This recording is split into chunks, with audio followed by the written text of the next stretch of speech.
Alhamdulillahi Rabbil Alamin wa bihi nasta'in ala umuri dunya wad din wal aqibatu lil muttaqin wa la udwana illa ala zalimin wa ashhadu an la ilaha illallah al-malikul haqqul mubin wa ashhadu anna Muhammadan abduhu wa rasuluhu sadiqul wa'dil amin.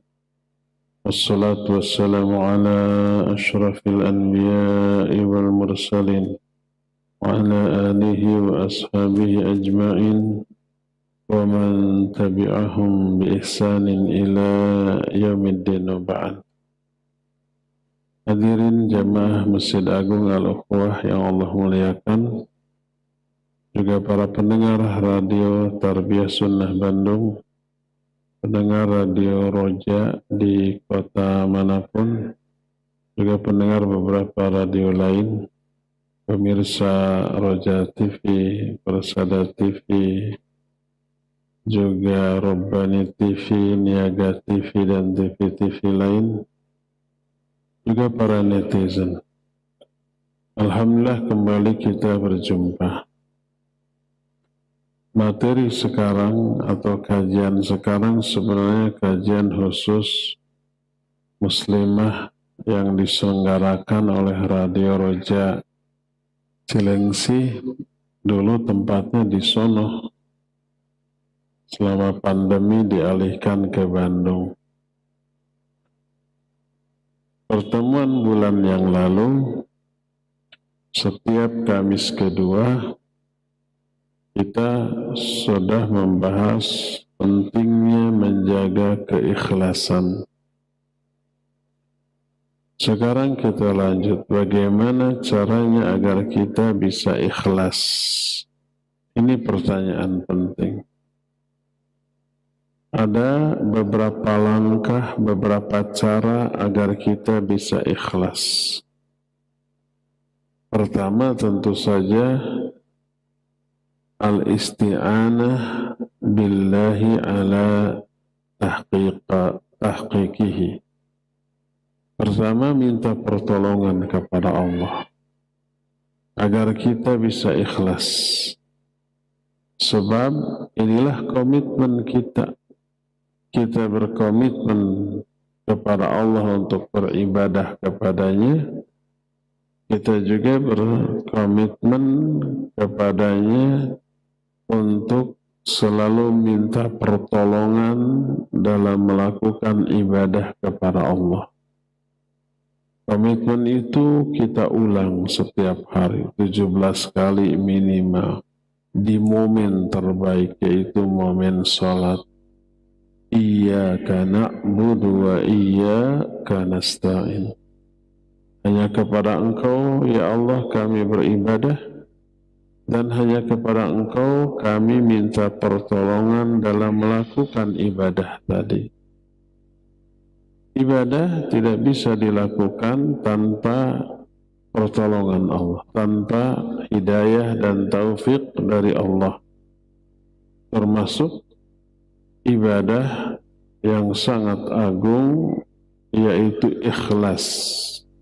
Gak bisa kita raih keikhlasan tanpa pertolongan dari Allah. Oleh karena itu beristi'anahlah kita kepada Allah.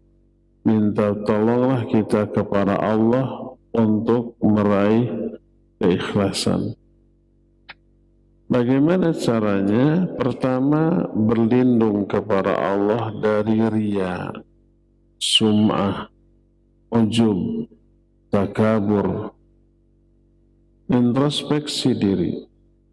Nabi SAW pernah bersabda, Ya ayuhan nas, ittaqu hadha syirka, innahu akhfa min dabibin nama. Wahai manusia, hati-hati kalian terhadap syirik ini. Syirik kecil berupa riya. Karena syirik kecil ini lebih samar daripada semut hitam. Faqala lahu man sya'allahu ayyaqul, maka ada orang yang bertanya, wa kaifa nattaqihi wa huwa akhfa min dabibin naml ya Rasulullah? Bagaimana caranya kita waspada, hati-hati dari riya, padahal dia lebih samar daripada semut hitam, wahai Rasulullah? Maka beliau menjawab, qulu Allahumma inna na'udzubika min an nusyrika bika syai'an na'lamuhu wa nastaghfiruka lima la na'lamuh. Katakan oleh kalian, ini cara menghindari riya. Ya Allah, sesungguhnya kami berlindung kepada Engkau dari menyekutukan Engkau dengan sesuatu yang kami ketahui dan minta ampun kepada Engkau dari sesuatu yang kami tidak tahu. Jadi berlindunglah kepada Allah dari riya. Dan inilah yang dilakukan oleh para sahabat, oleh para ulama tabi'in, tabi'ut tabi'in dan seterusnya. Sehingga Mutarrif bin Abdullah pernah berdoa dan diajarkan ke murid-muridnya, isi doanya adalah Allahumma inni astaghfiruka mimma tubtu ilaika minhu thumma untu fihi wa astaghfiruka mimma ja'altuhu laka ala nafsi thumma lam ufi laka bih wa astaghfiruka mimma za'amtu anni aradtu bihi wajhaka fa khalata qalbi fihi ma qad alimta. Kata Mutarrif, ya Allah, sesungguhnya aku minta ampun kepada Engkau dari dosa-dosa yang aku sudah taubat kepadamu dari dosa itu, lalu aku kembali mengulang dosa itu. Minta ampunan. Dan aku meminta ampunan kepadamu dari sesuatu yang aku telah janjikan untuk ditunaikan, tapi tidak aku tunaikan. Dan aku minta ampun kepadamu dari suatu amalan yang aku sangka aku lakukan ikhlas karena dirimu, tapi ternyata bercampur dalam hatiku sesuatu yang lain yang telah engkau ketahui. Kasus orang beramal merasa ikhlas, padahal tidak ikhlas itu banyak. Oleh karena itulah maka mintalah pertolongan dengan berdoa kepadanya, agar hati kita dibersihkan, agar hati kita dimantapkan di atas ketaatan kepada Allah, agar hati kita tidak digelincirkan kembali kepada kesesatan.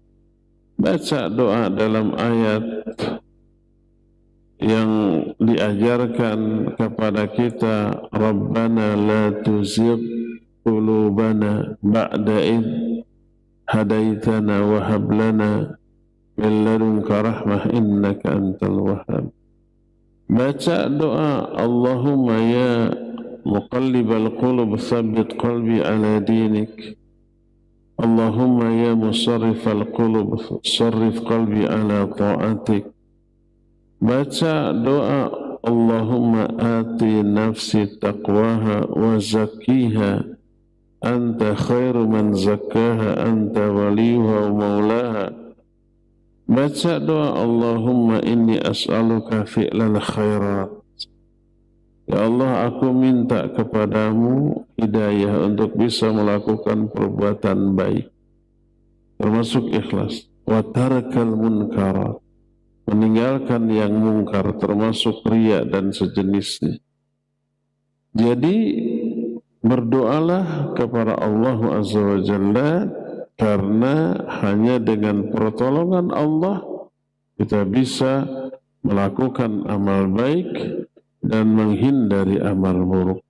Bisa ikhlas dalam beramal dan menghindari riya, karena riya sangat berbahaya. Baca doa Allahumma a'inni ala zikrika wa syukrika wa husni ibadatika. Ya Allah, tolong aku, bantu aku untuk selalu berzikir kepadamu, bersyukur kepadamu, dan melakukan sebaik-baik ibadah kepadamu. Dan kebaikan ibadah mesti diniatkan secara ikhlas. Inilah yang pertama. Kiat atau cara yang kedua agar kita bisa meraih keikhlasan adalah ayyata'arrafa ala ma yudaduhul ikhlas min afatil qulub kal-ujub war-riya was-sum'ah liyataharraza min. Kedua, mengenal lawan dari keikhlasan. Dikenali, diketahui, didalami, bukan untuk diamalkan, tapi untuk dijauhi sejauh-jauhnya. Karena kita selama hidup selalu ada di dalam medan perang. Musuh kita banyak, terutama musuh yang tidak terlihat mata. Syaitan, hawa nafsu, termasuk diri kita. Agar kita bisa menang di dalam peperangan, wajib kita kenali musuh, karakteristiknya, kekuatannya, strateginya gitu ya. Agar kita bisa sembuh dari penyakit, pahami, kenali penyakit itu. Penyebabnya apa, cara kerjanya gimana, cara menyembuhkannya gimana, kan gitu. Nah, termasuk penyakit batin, penyakit hati sebagai lawan dari keikhlasan seperti riya, ujub, sum'ah, takabur, dan yang sejenisnya, agar kita bisa menghindarinya. Hudzaifah al-Yamani menyatakan orang-orang selalu bertanya kepada Rasul SAW tentang kebaikan. Kalau aku selalu bertanya tentang keburukan, bukan untuk diamalkan, tapi untuk bisa dihindari. Siapa yang tidak mengenal keburukan, dia bisa terjerumus ke dalamnya. Jadi kenali riya, kenali sum'ah, kenali ujub, kenali takabur, kenali yang sejenisnya, bukan untuk diamalkan, tapi untuk diapa? Dihindari. Seperti yang dijelaskan dalam salah satu hadis yang diterima dari Mahmud bin Labid radhiyallahu anhu. Dia berkata, kharaja Rasul sallallahu alaihi wa alihi wasallam faqal, ya ayuhan nas, iyyakum wa syirkas sarair. Suatu saat Rasul sallallahu alaihi wasallam keluar menemui para sahabat, lalu berkata, wahai manusia, jauhi oleh kalian syirik yang syirik yang samar, syirik yang tersembunyi. Kalau para sahabat bertanya, ya Rasulullah, wa masyirkus sarair? Wahai Rasulullah, apa sih syirik yang samar, yang tersembunyi itu? Berkata Rasul sallallahu alaihi wasallam, yaqumur rajulu fayusalli fayuzayyinu salatahu jahidan lima yara min nadharin nasi ilaih fadzalika syirkus sarair. Syirik yang tersembunyi itu adalah seseorang berdiri sholat. Dia membaguskan sholatnya dengan sungguh-sungguh karena mengetahui orang-orang melihat kepada sholatnya. Tadinya mah biasa-biasa saja. Tapi begitu tahu ada orang yang sedang mengawasi sholatnya, dia perbagus sholatnya.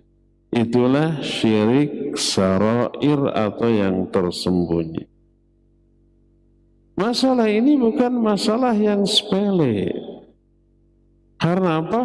Menghancurkan amal kita, menghancurkan, membinasakan nasib kita. Di akhirat terutama. Sampai para ulama menyatakan wa kam min muta'abbidin yata'abbadu li ghairillah wa huwa yadhunnu annahu lillah. Betapa banyaknya orang yang beribadah kepada Allah tidak ikhlas bukan karena Allah, tapi dia meyakini ikhlas karena Allah. Kenapa? Li'anna al-yasira minar riya syirkun wa syirku akhfa min dabibin nama. Karena riya sekalipun sedikit ini syirik, dan syirik lebih samar, lebih tersembunyi daripada semut hitam. Malah di hadis lain seperti semut hitam yang merayap di atas batu hitam di malam hari yang gelap gulita. Kalau malam hari mah jangankan semut hitam ya, banteng yang besar hitam aja nggak kelihatan. Kalau umpamanya semut hitam di atas batu hitam, jangankan malam hari, siang hari aja seringkali nggak kelihatan. Ini semut hitam di atas batu hitam di malam hari sangat samar. Orang tidak melihat, tidak mengetahui, tidak menyadari. Ini yang terjadi pada keikhlasan. Banyak orang yang nyangka ibadahnya ikhlas, apapun ibadahnya, sholat, saum, dakwah, ngaji, merasa ikhlas. Padahal hakikatnya tidak ikhlas. Berkata Rasul sallallahu alaihi wasallam ketika menjelaskan bahaya riya, bahaya ketidakikhlasan. Kata beliau, inna akhwafa ma akhafu alaikum asyirkul asghar. Sesungguhnya sesuatu yang paling aku khawatirkan menimpa kalian adalah syirik kecil. Qalu wa ma syirkul asghar? Para sahabat bertanya, apa syirik kecil itu? Dijawab ar-riya, riya. Yaqulullahu lahum yawmal qiyamah idza juziyan nasu bi'amalihim. Pada hari kiamat nanti Allah Azza wa Jalla ketika membalas seluruh amal-amal manusia, Allah berkata kepada orang-orang yang riya. Orang yang riya ketika di dunia beramal ya, tapi beramalnya untuk manusia, ingin dipuji. Tapi di akhirat minta pahala balasan dari Allah. Apa kata Allah? Idhabu ilal ladzina kuntum tura'una fid dunya fanzuru hal tajiduna indahum jaza. Pergilah kamu ke orang-orang yang kamu waktu berbuat itu di dunia ingin pujian mereka. Pergi ke sana minta balasan ke mereka. Apakah kamu menemukan balasan di sisi mereka? Oleh karena itu, maka orang itu mengalami penyesalan yang luar biasa. Dan sesuatu yang kita maklumi, amal yang disebut syirik sekecil apapun, amal yang kadar syiriknya tersebut dosanya lebih besar daripada dosa besar, dosa maksiat. Jangan tertipu dengan istilah syirik kecil, kecil. Syirik yang kecil, tapi dosanya besar. Berkata Ibnu Rajab Al-Hambali rahimahullahu ta'ala, yang beliau terangkan dalam sebuah kitab At-Takhwifu Minan Nar. Takhwif itu hal yang menakut-nakuti dari api neraka. Beliau menyatakan, wa innama zada azabu ahli riya ala sairil usah lianna riya huwa syirkul asghar wa dhunubul muta'alliqu bisyirki a'zamu minal muta'alliqu bi ghairi. Azab untuk orang yang riya lebih besar dibanding azab untuk ahli maksiat. Kalau disebut dosa riya lebih besar daripada dosa maksiat, artinya azab untuk orang yang riya lebih dahsyat daripada untuk ahli maksiat. Kenapa? Karena riya adalah syirik kecil. Dan semua dosa yang terhitung syirik sekecil apapun, dosa dan azabnya lebih besar dibanding dosa selain syirik. Kenapa demikian? Karena kalau syirik itu merampas hak Allah. Kalau dosa-dosa yang lain hanya zalim kepada diri sendiri dan zalim kepada sesama makhluk. Kalau syirik, zalimnya kepada Allah subhanahu wa ta'ala. Mana yang lebih besar, zalim kepada Allah atau kepada makhluk? Tentu saja kepada Allah subhanahu wa ta'ala. Oleh karena itu maka disebutkan oleh Imam Ibnu Rajab, fal abdu idza arada an yatakhallasa fa alaihi ay yukhallisa qalbahu min hadha asy-syirk. Wa qad ya'malu al-'abdu ma'siyatan dhahiratan fatakunu akhafu wa ahwanu alaihi fil hisab min salatin tawilatin yura'i biha aw siyamin fi yaumin tawili syadidil har yatazayyanu bihi amamal makhluqin. Apabila seorang hamba ingin ikhlas, maka wajib dia membersihkan hatinya dari syirik ini.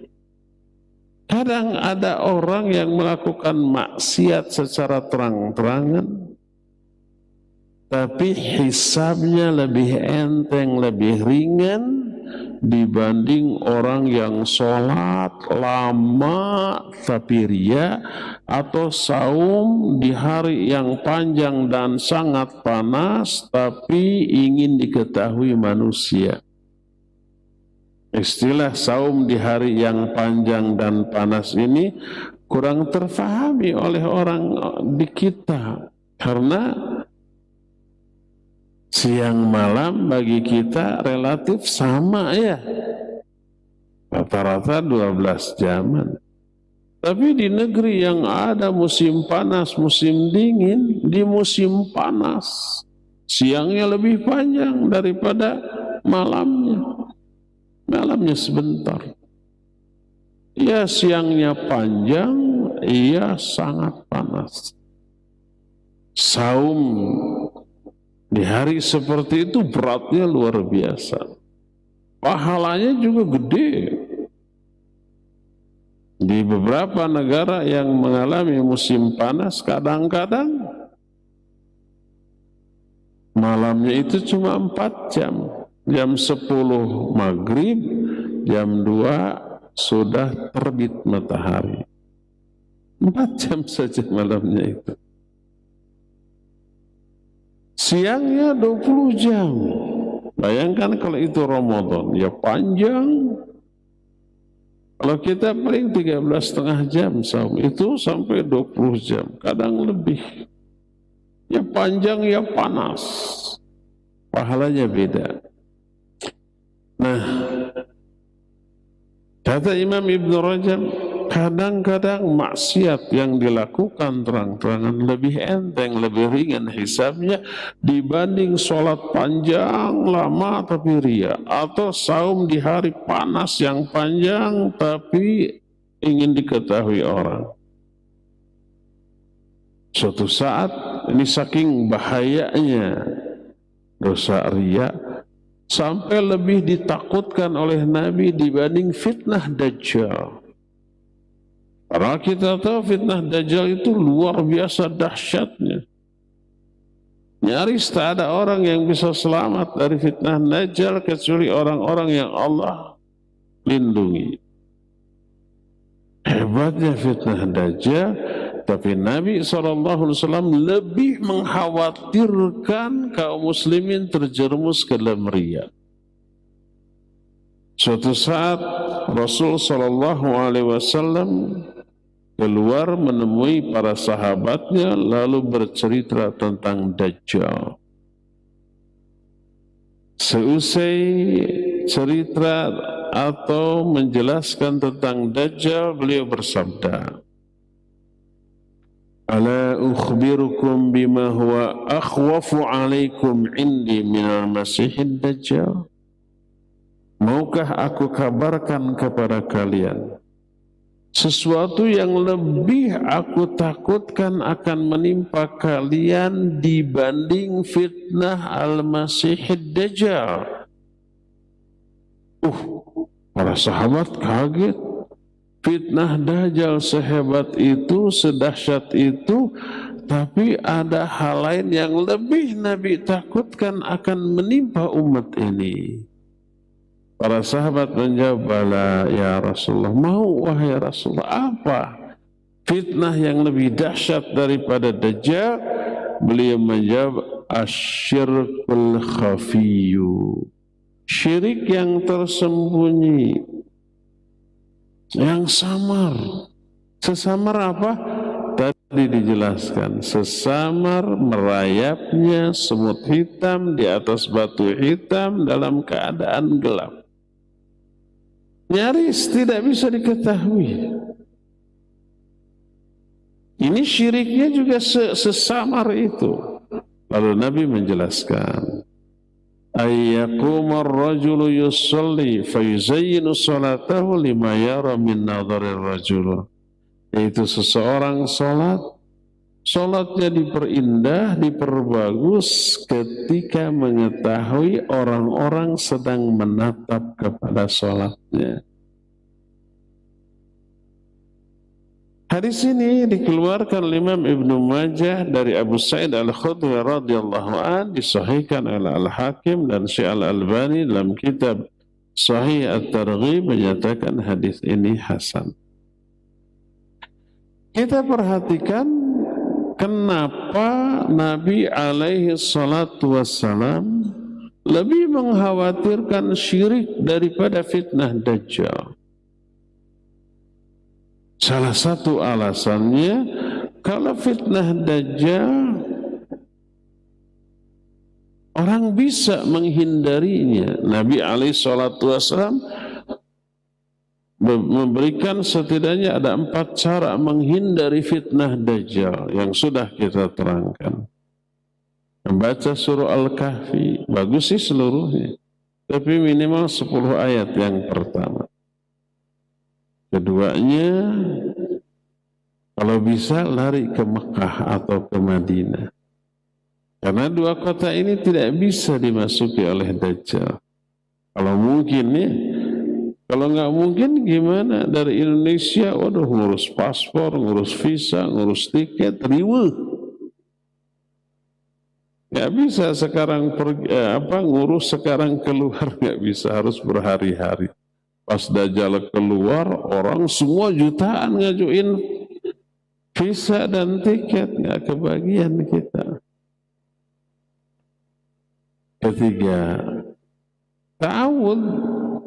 Allahumma inni a'udzubika min adzabi jahannam, min adzabil qabr, wa min fitnatil mahya wal mamatu min fitnatil masihid dajjal. Yang kita baca di mana? Waktu salat, waktu tasyahud. Dan yang keempat, lari menjauh. Dajjal ada di Jakarta, lari ke Bandung. Ada berita Dajjal menuju ke Bandung, lari ke Cirebon sana, ke Tasik sana. Pokoknya menghindar saja. Bisa dihindari itu. Ada orang selamat? Ada yang selamat. Banyak. Kalau riya mah nggak bisa. Riya mah nggak bisa kita lari. Lari kemana? Ke hutan tetap masih bisa riya. Oleh karena itu lebih berbahaya karena sangat mudah terkena dengan riya siapapun. Apakah termasuk orang soleh, orang yang berilmu, para ulama? Iya. Bahkan orang-orang yang di atas rata-rata kemampuan dan perannya itu lebih beresiko mudah terkena riya. Siapa sih orang-orang yang di atas rata-rata baik kemampuannya ataupun kiprahnya? Pertama ulama, ustaz. Kedua mujahid, ya enggak?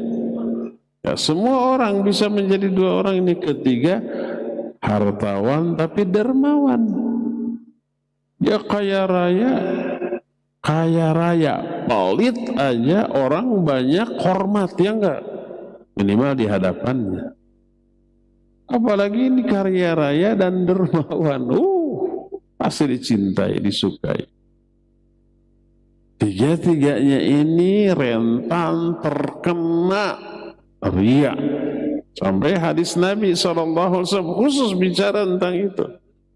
Inna awalan nas yuqda yawmal qiyamah thalatha. Orang yang pertama kali dihisab pada hari kiamat 3 golongan manusia. Mujahid, ulama, dan hartawan yang dermawan. Dipanggil. Ternyata mereka semua melakukan itu dengan riya. Semuanya dilempar ke api neraka. Bukan karena amalnya bagus, jihad, belajar ilmu, mengajarkan ilmu, infak dan sedekah, amalnya bagus. Mereka masuk ke neraka bukan karena amal, tapi karena apa? Riya dalam beramal, niat yang salah. Walaupun manfaat ke umat, jihadnya mujahid manfaat bagi umat, ya. Infak sedekah yang di-share, dibagi oleh hartawan manfaat, iya. Ilmunya para ulama manfaat, iya. Dan ini pernah diterangkan oleh Nabi SAW dalam hadis sahih riwayat Bukhari dan Muslim, innallaha la yu'ayyidu hadha ad-dina bi rajulin fajir. Allah akan menguatkan agama ini dengan orang yang durhaka. Orang durhaka menyebabkan agama ini terkuatkan. Kok bisa? Siapa orang durhaka ini? Orang durhaka yang dimaksud dalam hadis ini bukan tukang mabok, tukang judi, tukang zina, rampok, bukan. Tapi ulama, ustaz, kiai, dai, mubaligh. Kok bisa mereka orang durhaka? Ya, kalau niat ketika dakwahnya, ketika membela Islamnya, ketika ngajar orangnya riya atau niatnya dunia. Siapa orang yang riya dalam beramal, dia durhaka. Siapa orang yang tidak ikhlas dalam beramal, dia fajir, dia durhaka. Siapa orang yang meniatkan amalan baiknya untuk meraih dunia, dia durhaka. Nah itu tuh yang dimaksud Allah akan menguatkan agama ini dengan seorang yang fajir, yang durhaka. Maksudnya orang yang menyebarkan agama secara benar tapi dengan niat yang tidak ikhlas. Durhaka dia ketika itu. Jangankan dakwah, sholat aja yang agung tapi riya ke neraka, ya enggak? Fawailul lil musallin. Celaka orang yang salat. Salah satu penyebabnya alladzina hum yura'un, orang yang riya. Durhaka dia. Bukan karena salatnya, tapi karena riyanya di dalam salat. Bukan mencela salatnya. Salatnya mungkin bagus, khusyuk, sesuai sunnah. Tapi dicela karena riyanya, bukan karena salatnya. Jadi ternyata kata Nabi SAW,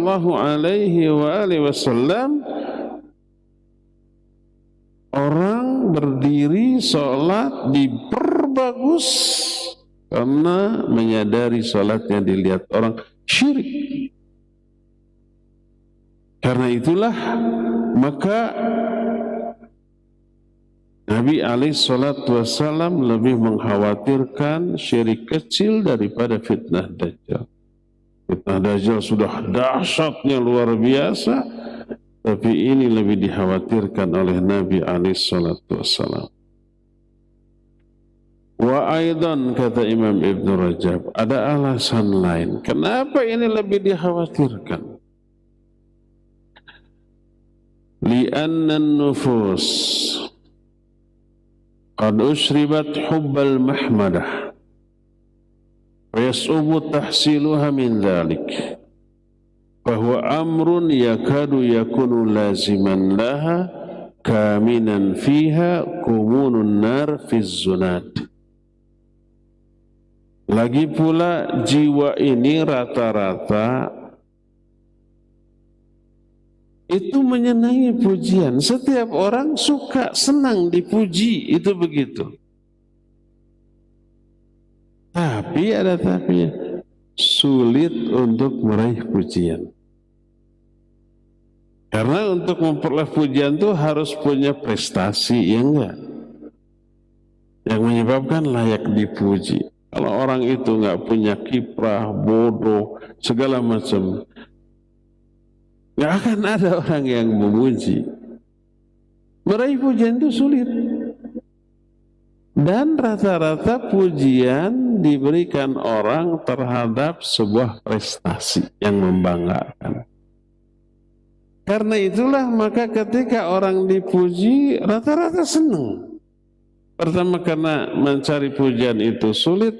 Yang keduanya pujian adalah apresiasi. Apresiasi terhadap sebuah prestasi yang sudah kita lakukan.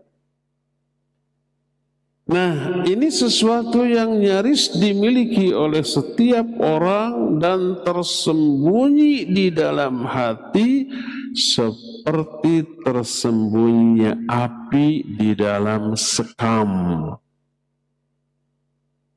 Tahu kan sekam? Nyaris kita tidak pernah melihat sekam di zaman sekarang. Bahasa Sunda nama huut.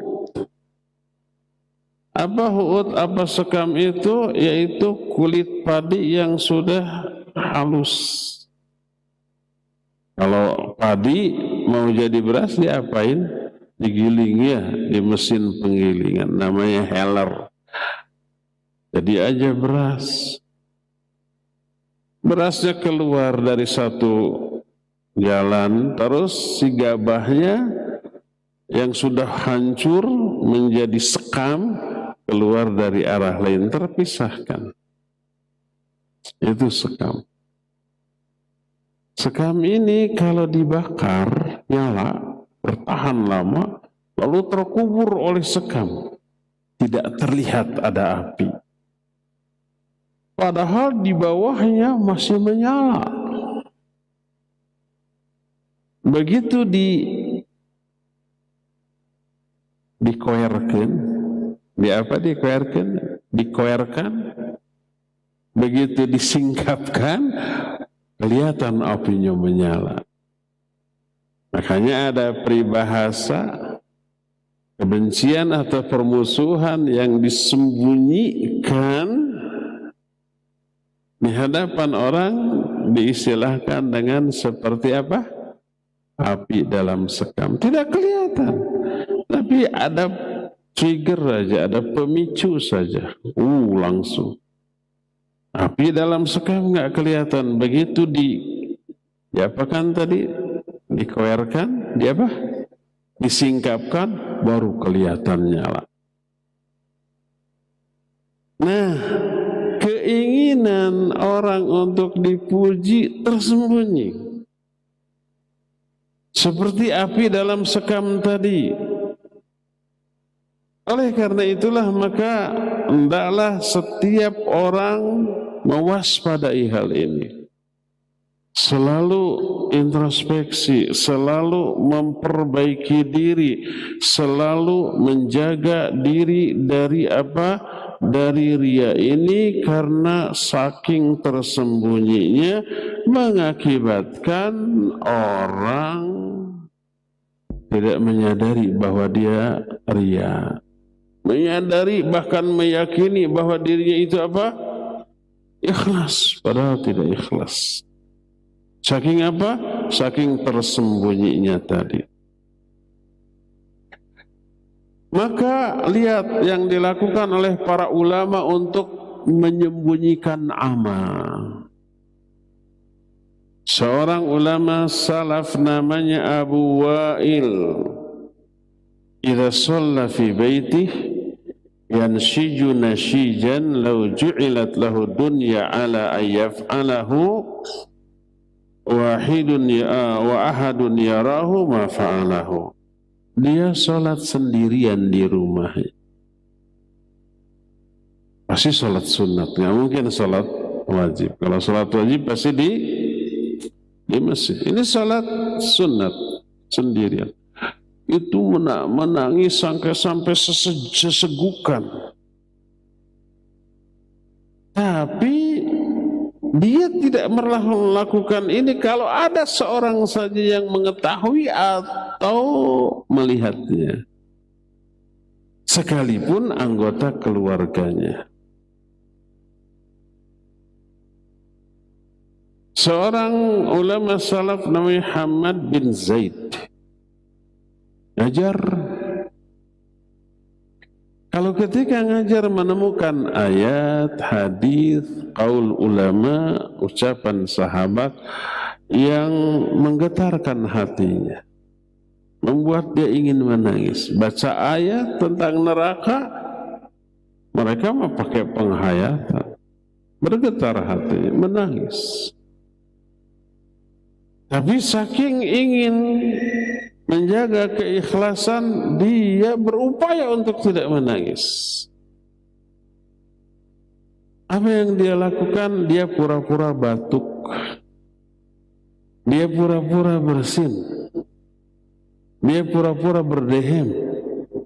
Sebagaimana dijelaskan oleh Hamad bin Zaid, kana Ayyub rubbama haddatsal hadits fayariqu fayaltafisu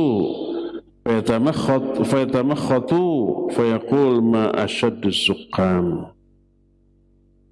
Ayub dia suka mengajarkan hadis. Ketika ada hadis yang materinya membuat dia tergetar, ingin menangis, dia berpaling ke kiri, lalu dia imtikhat. Ikhtiyat apa bahasa kitanya? Nyingsring.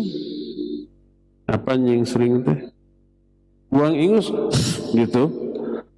Sambil ngarehak atau ngarehak, berdehem, batuk, lalu dia menyatakan ma'asyadz zukam. Betapa dahsyatnya flu yang sedang saya alami. Saya sedang flu berat. Padahal itu menahan tangisan, mengalihkan agar tidak terlihat dia itu akan menangis ketika menjelaskan hadis yang sedang dia bahas. Amma takalluful buka fi shalah fa innama yakunu hinama yughliqul insan alaihi babah wa la yattali'u alaihi ahadun. Adapun memaksa-maksakan diri menangis di dalam sholat, kalau toh tidak ingin menangis, berpura-puralah menangis. Bagus. Asal ketika menyendiri, tak ada seorang pun yang melihat. Tak ada seorang pun yang mengetahui ketika kita bangun malam, sholat tahajud sendirian, silakan, berupayalah untuk menangis. Asal tidak ada yang melihat. Wa amma ayatakallaf al-insan dhalika fi jumu'il musallin fahadha amrun la yasum. Adapun berupaya menangis sesegukan ketika bersolat berjamaah dengan orang, ini nggak boleh. Kalau toh ingin menangis, tahan, jangan sampai. Umpamanya kita jadi makmum ketika sujud ingin menangis, tahan, jangan sampai sesegukan kedengar oleh kiri dan kanan kita. Atau jadi imam, tahan untuk tidak menangis kalau bisa. Tapi hindarkan dengan cara berdehem, dengan cara yang bisa mengalihkan dia dari tangisan. Walakin man alaihi al-buka fahadha sya'nun akhar. Adapun kalau memang tidak mampu tangisan ditahan di luar kemampuan dia, maka ini mah hal lain. Kalau umpamanya kita sedang jadi imam baca ayat tentang neraka, sudah ditahan-tahan lalu tidak tertahan, la yukallifullahu nafsan illa wus'aha. Itu di luar kemampuan dia. Dia sudah berusaha menahan tapi nggak tertahan, akhirnya nangis, ya nggak masalah.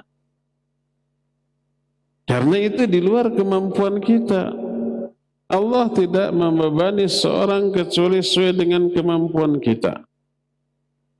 Makanya kita sering mendengar hadis Nabi SAW menangis, terdengar oleh istrinya, terdengar oleh sahabatnya. Para sahabat juga begitu, para ulama juga begitu. Bahkan ada ulama yang ketika membaca Fatihah tidak kelar-kelar, tertahan oleh tangisan. Ketika membaca Iyyaka na'budu wa iyyaka nasta'in, sudah, dia tertahan lama. Setelah berapa lama mengulang lagi dari awal, pas sampai ayat itu menangis lagi, begitu dan begitu seterusnya. Bahkan Ibnu Umar ketika membaca surah An-Nazi'at, pas sampai kepada ayat tentang kiamat, dia sampai pingsan dari sholatnya. Itu di luar kemampuan dia, maka nggak masalah. Inilah yang namanya keikhlasan. Berkata Imam Ibn Qayyim rahimahullahu ta'ala, fal khalis ayyakuna lillah was-shawab ayyakuna ala sunnah. Ketika menerangkan penjelasan Fudail bin Iyad rahimahullah, Fudail bin Iyad ketika menerangkan alladzi khalaqal mauta wal hayata liyabluwakum ayyukum ahsanu amala. Surah Al-Mulk ayat yang kedua. Allah lah yang telah menciptakan kematian dan kehidupan, kehidupan dan kematian, untuk menguji kalian. Siapa yang lebih baik amalnya di antara kalian? Yang lebih baik, kata Fudail bin Iyad, adalah akhlasuhu wa aswabuhu, yang paling ikhlas dan paling benar. Siapa yang ibadahnya paling ikhlas dan juga paling benar berarti paling baik. Kebaikan ibadah dilihat dari ikhlas dan benarnya. Bukan dilihat dari lamanya, beratnya, bukan. Ikhlas dan benar. Apa ikhlas? Kata Imam Ibnu Qayyim, "Wal khalis ayyakuna lillah." Orang yang ikhlas adalah orang yang meniatkan ibadahnya karena Allah. Was-shawab ayyakuna 'ala sunnah. Sedangkan benar kalau ibadahnya itu sesuai sunnah. Inilah yang Allah firmankan dalam surah Al-Kahfi ayat terakhir. Al-Kahfi ayat 110 Allah menyatakan, "Faman kana yarju liqa'a rabbih فَلْيَعْمَلْ عَمَلًا صَالِحًا وَلَا يُشْرِكْ بِعِبَادَةِ رَبِّهِ أَحَدًا." Siapa orang yang mengharapkan pertemuan dengan Allah? Rata-rata orang tidak berharap berjumpa dengan Allah. Karena apa? Karena takut azabnya, karena dosa-dosanya mungkin terlalu banyak. Bertemu dengan Allah binasa, terazab. Makanya gak berharap berjumpa dengan Allah. Seperti maling gak berharap ketemu polisi. Seperti koruptor gak berharap ketemu KPK. Seperti polisi jahat nggak berharap ketemu propam. Kalau propamnya yang jahat gimana? Dia nggak berharap ketemu siapa ya. Jadi siapa kalau begitu yang pertemuan dengan Allah itu sangat diharapkan? Siapa? Orang yang taat, patuh, tunduk kepada aturan Allah, yang melaksanakan seluruh perintah Allah, menjauhi semua larangannya. Pertemuan dengan Allah itu sesuatu yang diharapkan. Dia selalu menjauhi dosa. Berjumpa dengan Allah tidak takut karena dia tidak pernah melanggar secara sengaja. Mungkin ada 1-2 dosa, tapi langsung ditobati. Nah, itu yang berharap. Allah menyatakan, "Faman kana yarju liqa'a rabbih." Siapa orang yang ingin berharap berjumpa dengan Allah, "Falyamal 'amalan sholiha." Maka lakukan amal soleh. Orang yang melakukan amal soleh banyak, nanti berjumpa dengan Allah itu kebahagiaan. Jangankan itu, sekarang ada karyawan rajin. Jam 8 sampai jam 4, jam 7 sudah datang. Pekerjaan untuk besok sekarang sudah selesai. Pekerjaan untuk lusa besok juga beres lah gitu ya. Terus rapi pekerjaan. Menantang pekerjaan lain. Bos, saya sekarang nganggur, nggak ada pekerjaan lagi. Ada nggak tambahan? Bosnya senang. Dikasih lagi, langsung beres, langsung beres. Orang seperti itu tiba-tiba dipanggil bos, ada panggilan. Kira-kira takut apa senang? Senang. Saya pasti akan dikasih reward, dikasih apresiasi, dikasih fee, dikasih bonus, mungkin naik jabatan, mungkin naik gaji, mungkin ada tugas spesial luar negeri gitu, mungkin kayak gitu tuh. Tapi kalau ada karyawan yang jam 9 baru masuk sampai di tempat tuh babatek heula, ngopi heula, main game. Jam 3 sudah keluar, sudah pulang. Jam 12 ketika istirahat dia keluar, jam 2 baru datang lagi, jam 3 sudah pulang. Pekerjaan nggak beres. Ketika dipanggil oleh bos, pekerjaan mana? Sebentar mas, belum beres. Parjeng tuh beres-beres. Kayak gini. Orang ini lalu dipanggil oleh bosnya. Seneng apa takut? Pasti takut. Aduh, dia sudah tahu diri tuh. Mungkin di SP, mungkin diturunkan jabatannya, dikurangi gajinya, dikurangi fasilitasnya, yang paling dikhawatirkan dipecat secara tidak hormat. Orang ke orang aja sudah begitu, apalagi kepada Allah Azza wa Jalla. Siapa yang ingin berharap berjumpa dengan Allah, maka falyamal amalan sholihan, lakukan amal soleh. Terus wala yusyrik bi ibadati rabbih ahada. Tapi ingat, dalam beribadah kepada Allah jangan Allah sekutukan dia dengan sesuatu pun. Jangan syirik, termasuk syirik kecil dalam bentuk mengamalkan ibadah untuk selain Allah. Untuk dipuji, ria, untuk kepentingan dunia dan yang sejenisnya. Berkata Al-Imam Ibn Qayyim dalam kitab Miftahud Daris Sa'adah ketika menerangkan ayat ini. Kata beliau, فهذا هو العمل المقبول الذي يقبل الله من الأعمال سواه وهو أن يكون موافقا لسنة رسول الله صلى الله عليه وسلم مرادا به وجه الله ولا يتمكن العامل من الاتيان بعمل يجمع هذين الوصفين إلا بالعلم فإنه إن لم يعلم ما جاء به الرسول لم يمكنه قصده wa illam ya'rif ma'budahu lam yumakkinhu iradatuhu wahdah falaula al-ilm lama kana amaluhu maqbulan fal ilmu huwa ad-dalil ila al-ikhlas wa huwa ad-dalil ala al-mutaba'ah. Kata Imam Ibnu Qayyim, inilah amal yang diterima, yang Allah tidak akan menerima amal lain yang tidak seperti itu, yaitu amalan yang sesuai dengan sunnah dan diniatkan untuk meraih wajah Allah.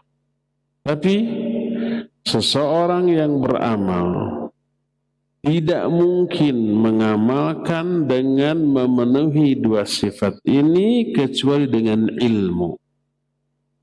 Karena orang yang tidak mengetahui apa yang diajarkan oleh Rasul Sallallahu Alaihi Wasallam, maka tidak mungkin orang itu benar niatnya, dan tidak mungkin orang itu benar ibadahnya, dan siapa yang tidak mengenal Rabbnya maka tidak mungkin dia benar niatnya. Seandainya bukan karena ilmu, amalan tidak akan diterima. Maka ilmu menjadi dalil tentang ikhlas dan dalil tentang mutaba'ah. Ilmu syarat untuk bisa ikhlas, syarat untuk bisa mutaba'ah. Kalau nggak ada ilmu, sulit untuk ikhlas. Yang berilmu aja susah ikhlas. Kalau nggak ada ilmu, sulit untuk di atas sunnah. Bagaimana mungkin bisa di atas sunnah kalau sunnah itu sendiri tidak dia ketahui? Jadi inilah yang kedua. Yang pertama minta pertolongan kepada Allah. Yang keduanya kenali bahaya riya. Kenali madarat ketidakikhlasan agar kita takut, agar kita khawatir, agar kita berusaha menjauhi riya dan antek-anteknya sehingga didapatilah keikhlasan. Ketiga, cara ketiga. Kita akan bahas bulan depan. Sekarang sudah habis waktunya. Dan kita masih punya sisa waktu untuk bertanya jawab. Dipersilakan kepada hadirin untuk mengajukan pertanyaan baik dengan tulisan atau ya tulisan saja. Dari Roja ada atau enggak? Kita langsung ya. Baik. Pertanyaan pertama.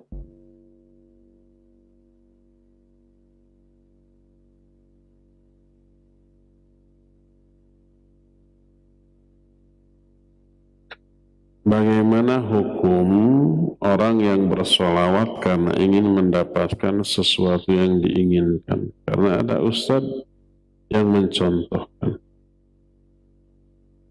Solawat ibadah yang agung, yang Allah perintahkan. Inna Allaha wa malaikatahu yusalluna ala nabi.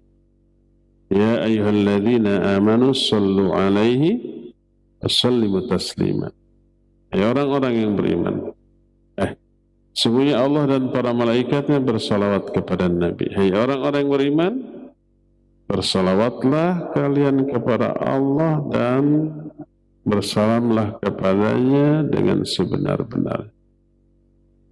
Karena diperintahkan oleh Allah, bahkan Allah para malaikat juga bersalawat, maka salawat adalah amalan yang agung. Kalau amalan agung, niatkan untuk sesuatu yang agung.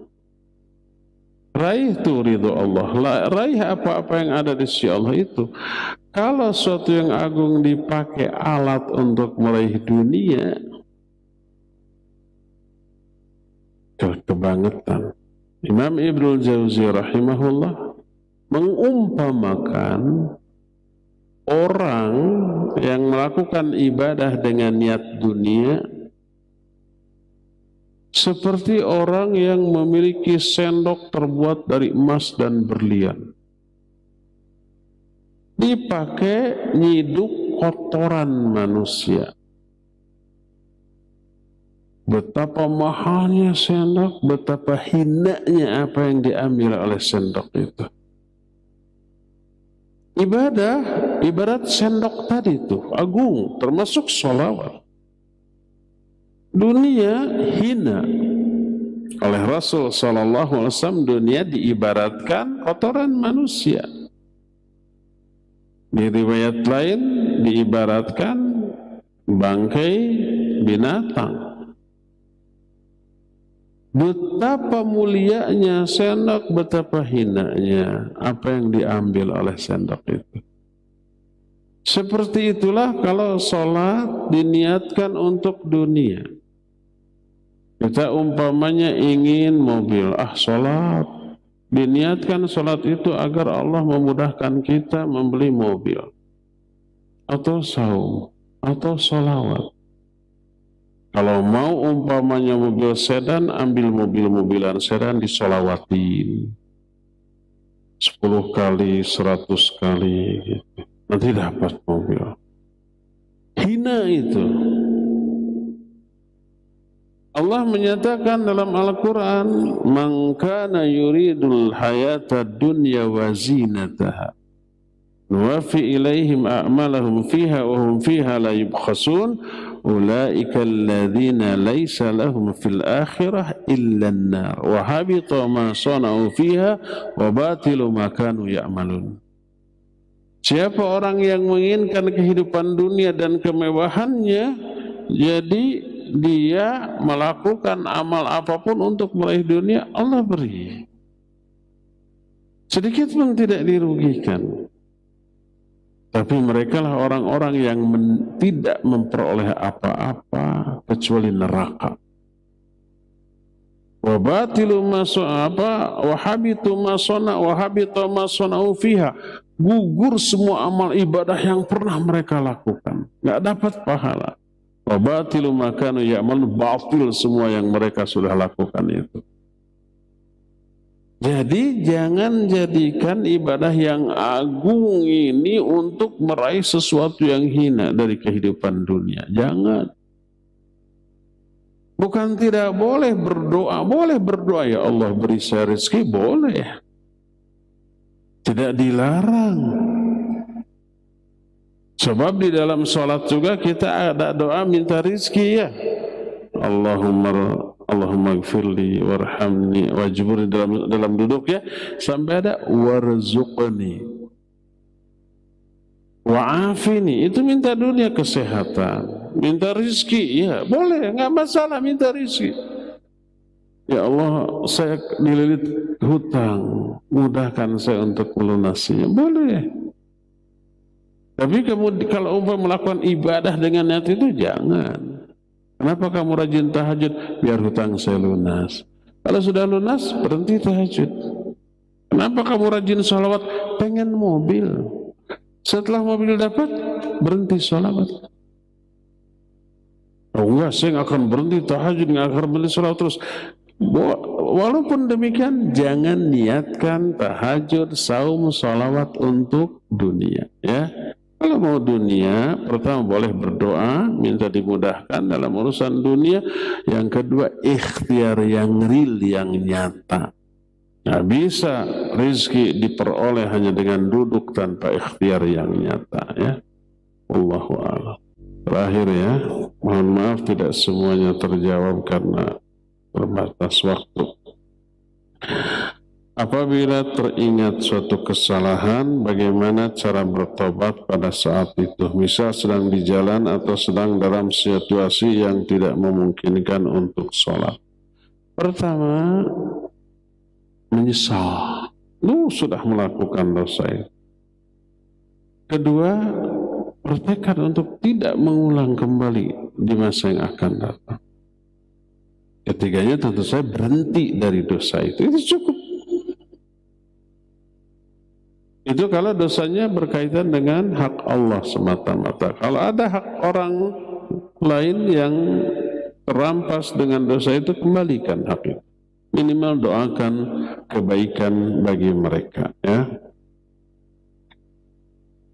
Mengapa kalau kita melakukan amal soleh walaupun sudah niat karena Allah, tapi dihantui perasaan riya? Apakah ini waswas? Ya, itu waswas syaitan. Ya. Kembalikan niat lillahi ta'ala. Dalam Al-Baqarah 143 Allah berfirman tentang kesaksian umat pertengahan. Siapa itu umat pertengahan dan apa makna yang terkandung ayat itu? Umat pertengahan adalah kita. Wa kadzalika ja'alnakum ummatan wasata litakunu syuhada'a 'alan nas wa yakuna ar-rasulu 'alaikum syahida. Kata Allah, demikianlah kami telah menjadikan kalian, hai umat Islam, sebagai umat pertengahan. Untuk apa? Untuk menjadi saksi atas manusia, dan Rasul menjadi saksi atas kamu. Nah, salah satu persaksiannya nanti ya, ketika para nabi sebelumnya ditanya oleh Allah, apakah kalian sudah menyampaikan dakwah? Sudah.